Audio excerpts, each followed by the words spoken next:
Hi, everyone, and welcome back. It is Monday. We're starting off the first full week of April on the 6th, and what a beautiful day weather-wise it has been. We've got one more coming at you tomorrow. That will be the day of change for a few days thereafter, after what was certainly a beautiful weekend.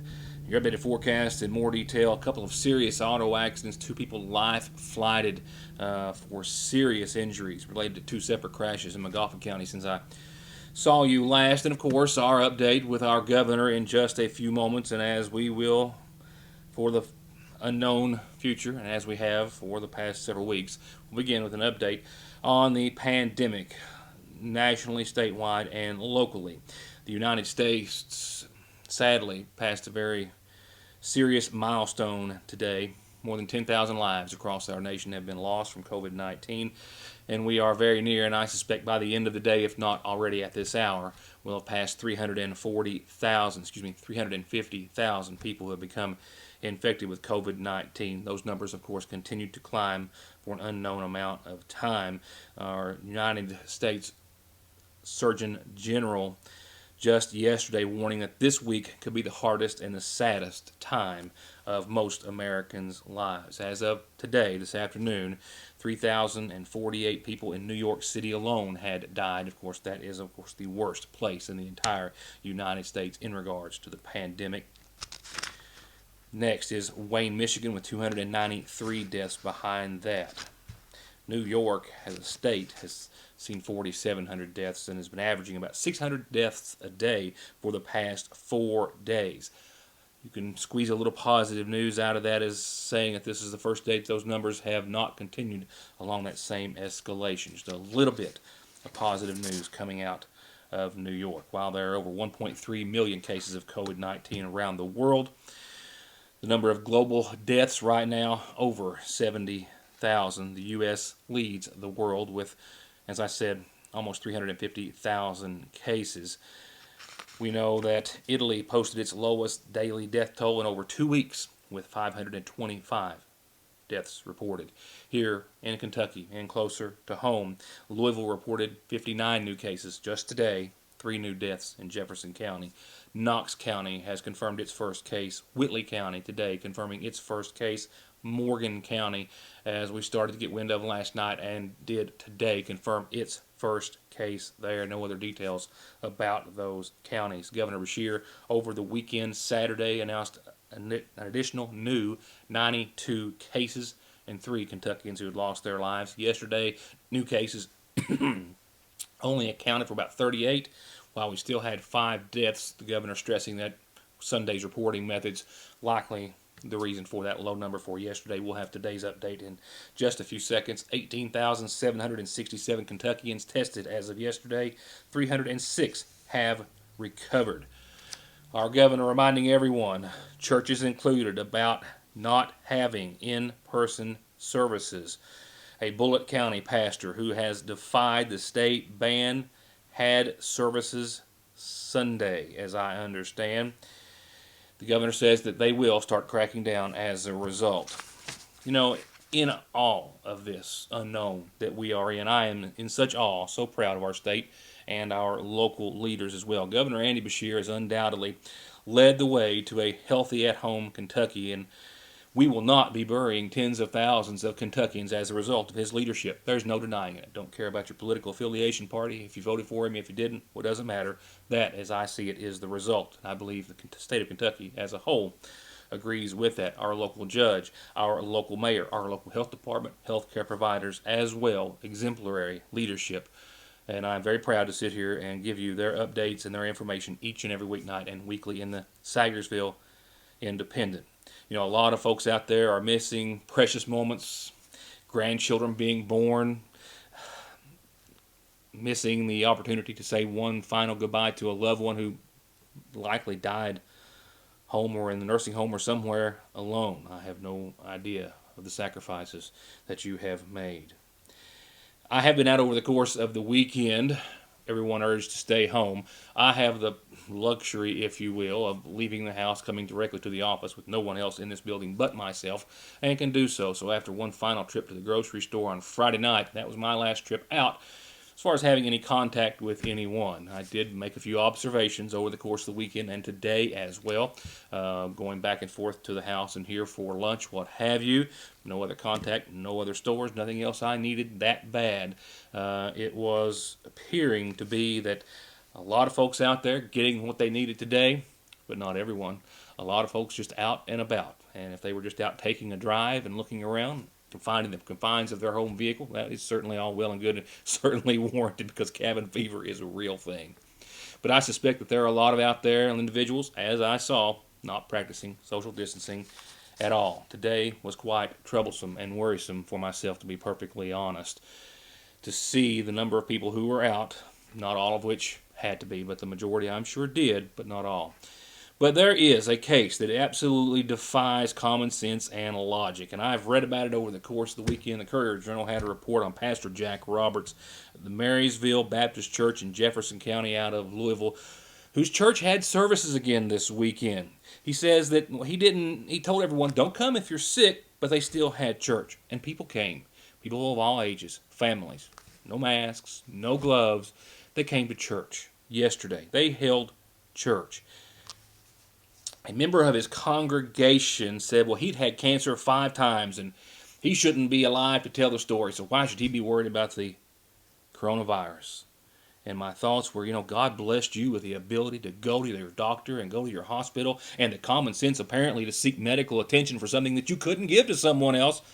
But apparently all that ran out when it came around time to consider others who you may not even know when you come in contact with them somewhere else and possibly spread the coronavirus because you had to go to church. I am not speaking lightly in any form or fashion of someone's religious beliefs, need to pray. I believe wholeheartedly that has saved a lot of lives and will continue to save this nation and world. But if you, Mr.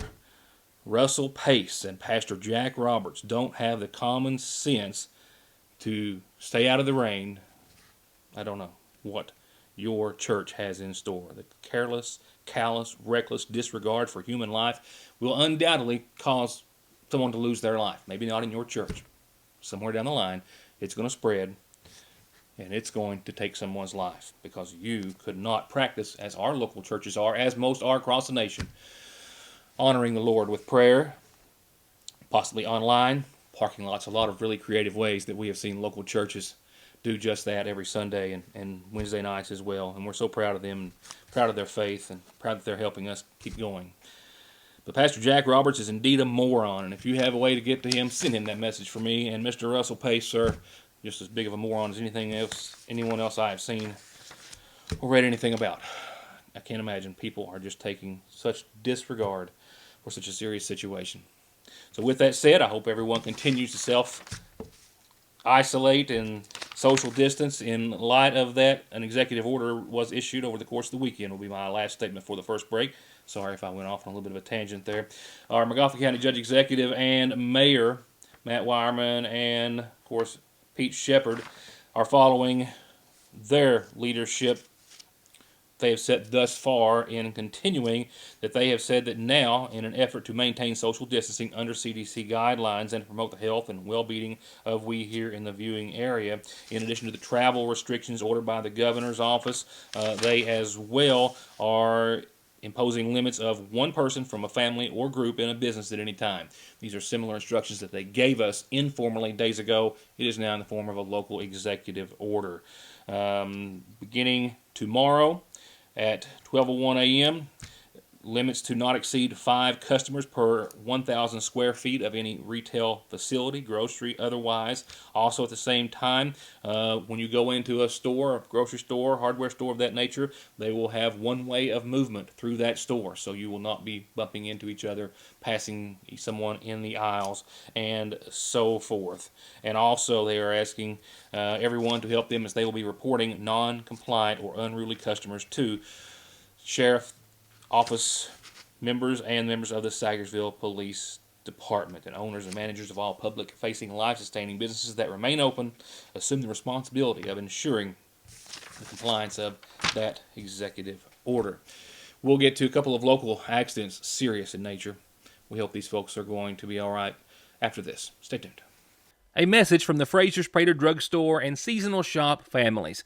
Prater Drug wants you to know that you can now call, use Facebook, or use our Refill RX app to get your prescriptions refilled. And the drugstore also has designated curbside pickup parking in front of and behind the store. Simply call 349-3135. And at the Seasonal Shop, they're still posting new arrivals and taking orders with free shipping on most everything anywhere in the entire United States. And they're offering scheduled curbside pickup. Just message them on Facebook, Instagram, or email at seasonalshop@yahoo.com. Fraser's Prater Drug Store and the Seasonal Shop says let's all do what we can to help and protect our neighbors and loved ones. All Pro understands that we are all just trying to make it through these most difficult of times, and they want you to know that they're here to help with any repairs or projects that you need done. Big or small, doesn't matter. They've got 0% financing for 18 months and long-term financing if you need it. If you need anything from a new gutter to a new house or a new garage, call All Pro Gutter Works and Construction, 349-9999. If your spring projects include gravel, rock, sand, or drainage pipe, your dollar will go farther at Tomahawk Feed and Farm Supply here in Sayersville. It's always in stock and ready for pickup and delivery. And now there's 2 locations for all of your feed and farm needs. Tomahawk has the region's largest inventory and lowest prices on all pet and livestock feed, gates, fencing, and everything your farm needs. In Sayersville off 114 at Red Light number 4, and in West Liberty on Liberty Road behind the Ford store. Tomahawk Feed and Farm Supply. Come to Parkway Pharmacy in Sayersville and get your prescriptions filled, your over-the-counter medications, and immune system boosters, all from the safety and comfort of your own vehicle, either in their drive-thru or with their new curbside service. You can also call ahead or just download the MyGNP app, that's Good Neighbor Pharmacy, and refill and manage your prescriptions right from your device, helping you and yours stay healthy and safe. Parkway Pharmacy in Sayersville, 349-4400. Times have changed, now and suddenly more than ever. Our lobbies might be closed, but the Sayersville National Bank wants to remind our customers that we're still here, we're still working to provide our community with as many services as possible. During this time especially, we encourage all of our customers to take advantage of all the options we offer to manage your accounts from the convenience of your home. 24-hour internet banking and bill pay, 24-hour telephone banking, remote deposit, automatic loan payments, and wire transfers are also still available to our customers. And we're still here during our normal hours. Mondays through Fridays, the main drive-thru is open from 8 until 3, and the branch drive-thru is open from 8 until 5. And the branch drive-thru is also open on weekends, Saturdays 8 until noon, with ATMs available 24/7 at both locations. Creekside Stitching and Feed is the place to go for all of your custom embroidery needs. Shirts, caps, jackets, and more. And they've got the best prices on value-pack dog food, blue ribbon beef mix, kickin' chicken, and shell and cracked corn. And premium quality gates, hay rings, and bunk feeders, plus metal carports and garages as low as $1,400 installed. For all of your embroidery, feed, and farm supplies, Creekside Stitching and Feed. 1 mile up Bear Branch off of Route 30. A serious auto accident Friday night, one yesterday afternoon, both involving single vehicle crashes involving a collision with either a tree or a utility pole, both resulting in drivers being life-flighted for the severity of their injuries. This was Friday night, as I understand, a local man traveling Route 7, just about a mile or so before the Whitley Branch area. Lost control of his vehicle shortly before 10 o'clock, a pickup truck as he was traveling southbound. The vehicle left the roadway and literally wrapped itself sideways around a utility pole, essentially bending the pickup truck in half. That driver was out of the vehicle upon arrival of emergency personnel with the assistance of bystanders, I believe, who helped him get out. He was conscious and suffered serious injuries and was airlifted from a landing zone established nearby to that location. Area Vac 118 flew into McGoffin County, live flighted that accident victim to the Cabell Huntington Hospital with what I am told was severe head trauma. Also assisting the McGoffin County Rescue Squad was the South McGoffin Fire Department, the accident being handled by the McGoffin County Sheriff's Department. And then yesterday afternoon, around 2:30 on 460, just a short distance out of Sagersville, a woman in a passenger car collided with a tree, the only tree in this area, one that's been the site of numerous accidents over the years that I can recall. Nevertheless, she, while she was traveling west, dropped off the road and overcorrected in an attempt to get the vehicle back on the road. That car then went all the way across the road and hit that tree, the impact on the, as you can see, driver's side of the vehicle. We're told that she was unconscious at the arrival of emergency personnel. A landing zone was established at the Sagersville subway. That driver, too, taken to the Cabell Huntington Hospital. A female from McGoffin County. No other details on her injuries or how the accident may have happened. Responding to that accident as well was the McGoffin County Rescue Squad, Lifeguard Ambulance Service, local EMS, and the Sheriff's Department. Not much happening on the community calendar this evening. Sadly, we do have some funeral service announcements to pass along. But we also have, of course, a thing or two to remind us of, including a belated birthday that I've had 3 of these now in the past week alone where it's all on me. Yeah, I was called in, and Bill, you know where it came from. Birthday wishes going out to Bill Meade from his loving wife, Leanne, and Holly Kate, and Will, and Marvin, and Sherry, and the whole family. And they phoned it in. And I wrote it down, and I don't know where it is, and I just remembered. So my apologies, my friend Bill. Happy belated birthday to you. Happy birthday to you. I'm sure you understand very well. Happy birthday, Bill Meade. Remember that the Water into Wine Food Pantry is distributing this Wednesday. They're open 9 till noon, but they're doing it differently, and you can understand, of course, why.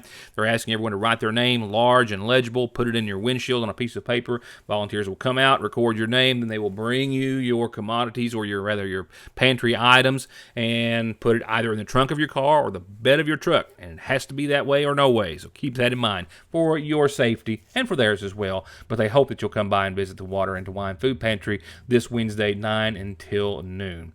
And we hope you visit our community calendar each and every weeknight and send me those announcements if you've got them, birthdays and anniversaries too. And remember, we're doing birth announcements and wedding announcements and birthdays and anniversaries for free in the Sagersville Independent again after a long hiatus for several years. So keep that in mind and send them, don't send them to me, send them to the Sagersville Independent.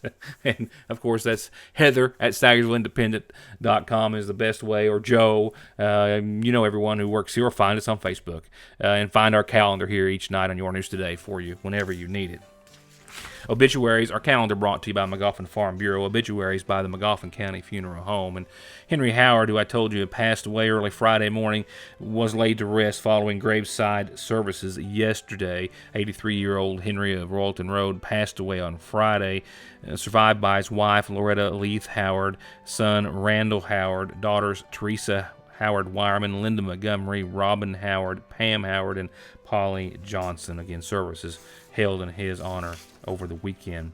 And today we're told that 97-year-old Myrtle Connolly Patrick passed away on Saturday, preceded in death by her husband Homer and son Gene Ross. She's survived by sisters Florence Cottle and Edna Carol Perkins and a granddaughter, Tina Marie Arnott. A graveside service at the Patrick Cemetery will be held tomorrow, in accordance with, of course, the mandate from the governor's office. The McGoffin County Funeral Home is in charge of arrangements. There is never a good time for a breakdown. They will happen, and your car at some point is going to need some repairs and maintenance. And Black Smoke Performance is open and here with professional, fast, safe service. And just in time for warm weather, they now have certified full air conditioning, diagnostics, and repair to keep you cool in whatever you drive. Black Smoke Performance, 349-8785.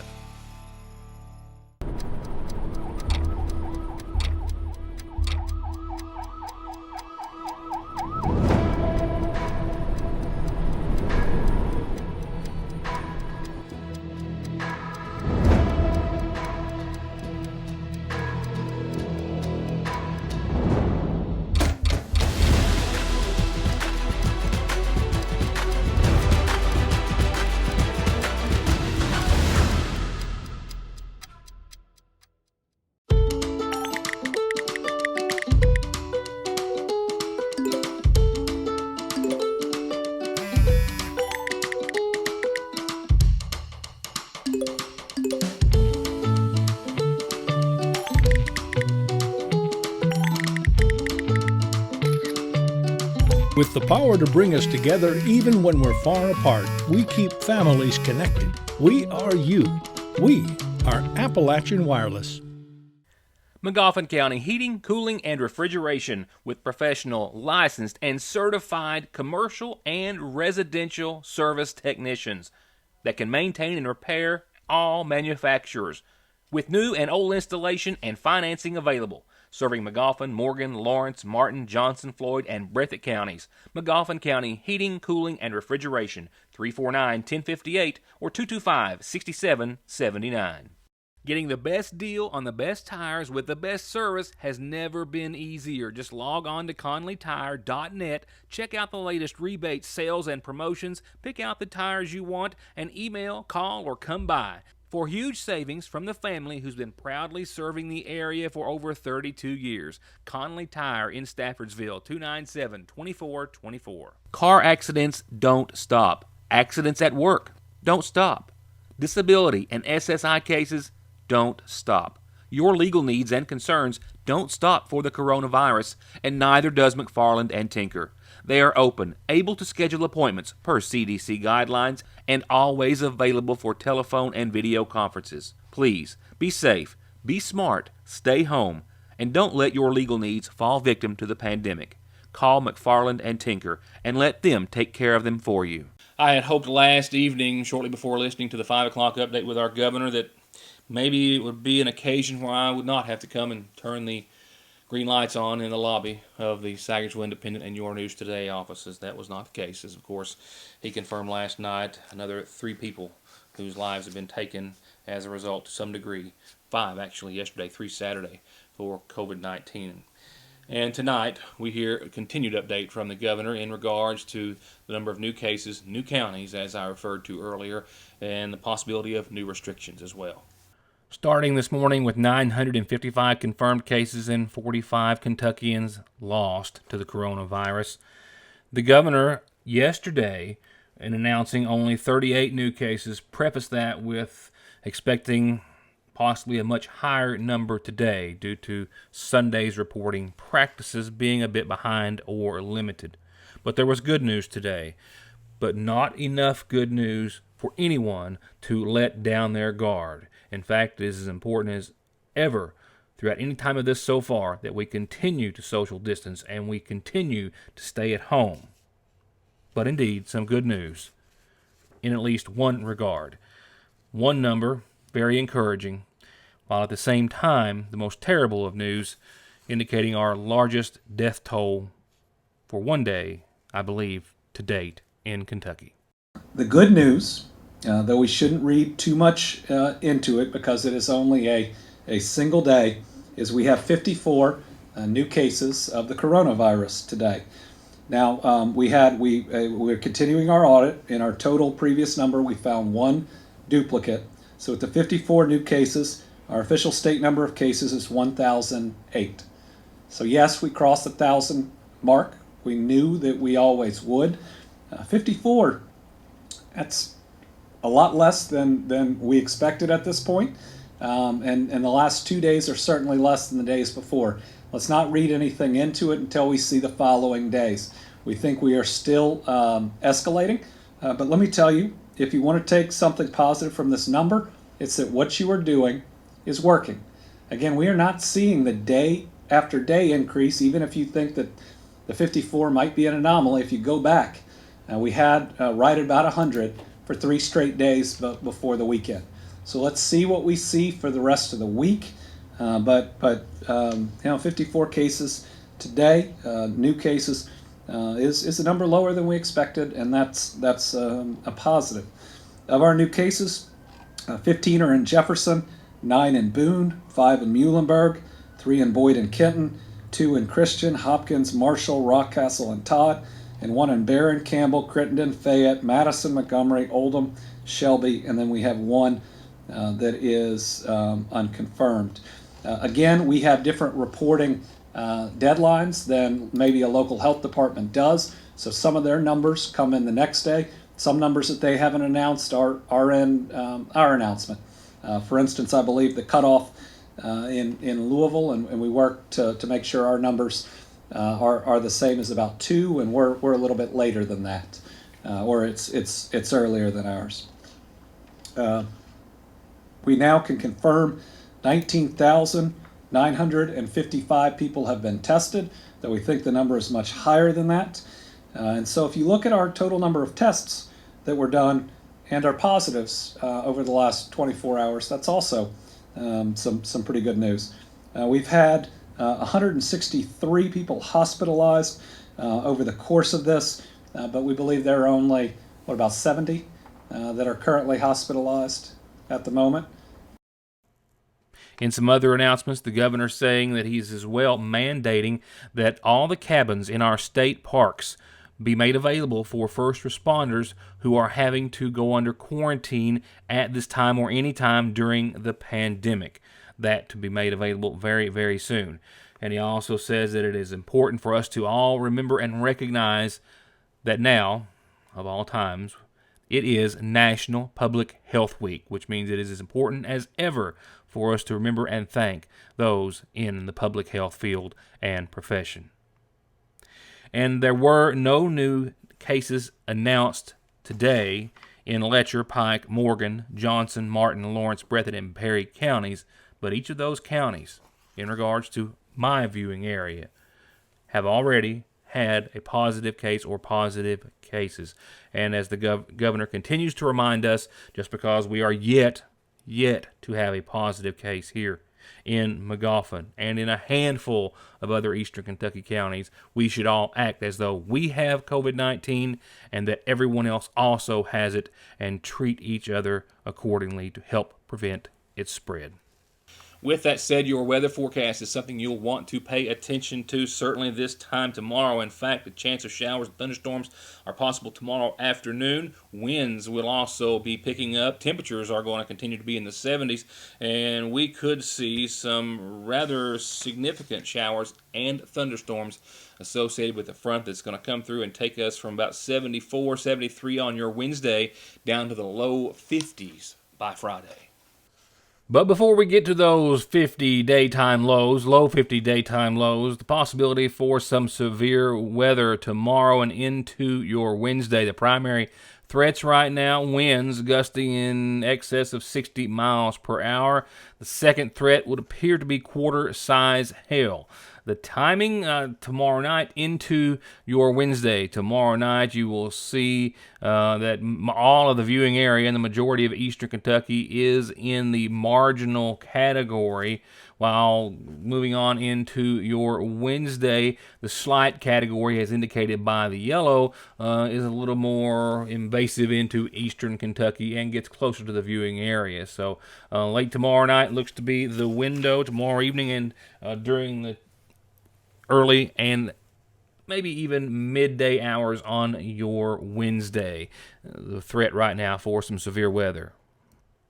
We don't have anything like that in store tonight. Pretty much calm winds, partly cloudy skies, and a mild evening. 55 degrees. It's been a beautiful, beautiful Monday. We've got some sunshine for the next several days, not as much as we would perhaps like, but that's also not a good thing either. We've got that cold front coming, and we're going to have a lot of energy in the atmosphere, and that all could make things a bit bumpy, certainly tomorrow afternoon and into your Wednesday. Tomorrow for your Tuesday, look for mostly sunny skies, daytime highs close to the mid-70s, thunderstorm and shower chances possible mainly after noon tomorrow. Winds out and ahead. This cold front doesn't actually get here until Wednesday, but out and ahead of that, we'll see those winds pick up tomorrow, anywhere from 5 to 10 on average, gusts upwards of 20, 21 or so. We'll see the winds coming out of, once again, the southwest, and then by tomorrow night, it just continues to increase. Winds and shower chances, the possibility of thunderstorms as well over the course of Tuesday night and into your Wednesday. Showers likely, thunderstorms as well possible again. Into the 70s again we will go on Wednesday. Shower chances late tomorrow night, 60%, and thunderstorm. Same for Wednesday with some more sunshine to fuel the fire, so to speak, on your Wednesday. By Wednesday night, things will still hold on to the 50s for nighttime lows, and we'll still hold on to a 60% chance of showers Wednesday night as well. And then Thursday, some lingering showers, possibly even thunderstorms still, mainly before noon, and then we'll clear out and cool down. mostly sunny and 58 degrees as that front rolls on through. AM showers Thursday should give way to clear, calm skies for at least a few days. Cooler, but clear and calm. So 58, mostly sunny on your Thursday after the afternoon. Friday, mostly sunny. 52 right now expected. 35 for nighttime lows. For your weekend right now, not anything like what we just came out of. 58, mostly sunny on your Saturday, a 30% chance of showers and thunderstorms. Sunday will pick up 5 or 6 degrees, low 60s. Still partly sunny, still a 30% chance of showers and thunderstorms, and probably that trend looks to hold on through this time next week. One more quick reminder, it is officially, technically, spring break here in McGoffin County. No NTI days this week. However, a reminder that the school is still delivering lunches to McGoffin County students all week long. So keep that in mind. Keep looking for the big yellow buses to be rolling with lunch and a little something for breakfast the following morning. With that said, it's a beautiful evening. Enjoy it at home. Stay in, stay safe, and stay tuned to more of Your News Today. Good night, and thank you for watching.